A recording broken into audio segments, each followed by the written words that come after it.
નર્મદા જિલ્લાના તિલકવાડા ખાતે ભવ્ય તિરંગા યાત્રા નીકળી હતી। ઓપરેશન સિંદૂરની સફળતા ખુશીમાં ભવ્ય તિરંગા યાત્રાનું આયોજન કરાયું હતું। 100 મીટરના તિરંગા સાથે લોકોએ આ યાત્રાનો આરંભ કર્યો હતો। ત્યારે તિલકવાડા 4 રસ્તાથી યાત્રા શરૂ કરીને નગરના મુખ્ય માર્ગો પર થઈને કુંભારવાડ, આઝાદ ચોક, નીચલી બજાર, નર્મદા મંદિરથી પરત ફરીને તિલકવાડા 4 રસ્તા ખાતે આ યાત્રા પૂર્ણ કરાઈ હતી। આ ઉપરાંત 100 મીટરનો તિરંગો સૌ કોઈ માટે આકર્ષણનું કેન્દ્ર બની ગયો હતો અને એ સાથે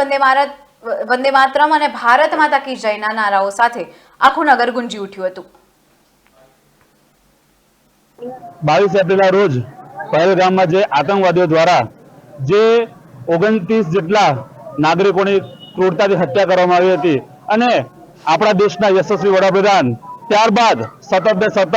એક મિશનથી, એક સિંદૂર ઓપરેશનના માધ્યમથી એ આતંકીઓને ઠેર પાડી દીધા અને આ ઓપરેશન સિંદૂરથી આપણા જે સૈન્યએ જે ખૂબ સરસ કામ કર્યું છે, ગૌરવ અનુભવ થાય એવું કાર્ય કર્યું છે। આ કાર્ય આખા દેશે વધાવી લીધું છે અને ભારતીય સૈનિકો જે આપણે દેશની સીમાઓ પર લડીને જે આપણે ખરેખર દેશનું રક્ષણ કરે છે એ સૈન્યના સન્માનમાં આજે તિલકવાડા તાલુકા ખાતે તિરંગા યાત્રા ખૂબ મોટી સંખ્યામાં યોજાઈ હતી, જેમાં તિરંગાની લંબાઈ 100 મીટરથી વધારે હતી અને તાલુકાના સૌ આગેવાનો, રાજકીય લોકો, ધાર્મિક લોકો, એનજીઓ સાથે જોડાયેલા લોકો,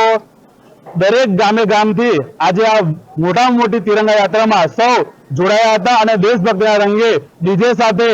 એક સુરમાં બધા દેશભક્તિના ગીતો ગાતા તિરંગા યાત્રા ઉજવી હતી અને ખૂબ મોટી સંખ્યામાં તિલકવાડા તાલુકાના નગરજનો અને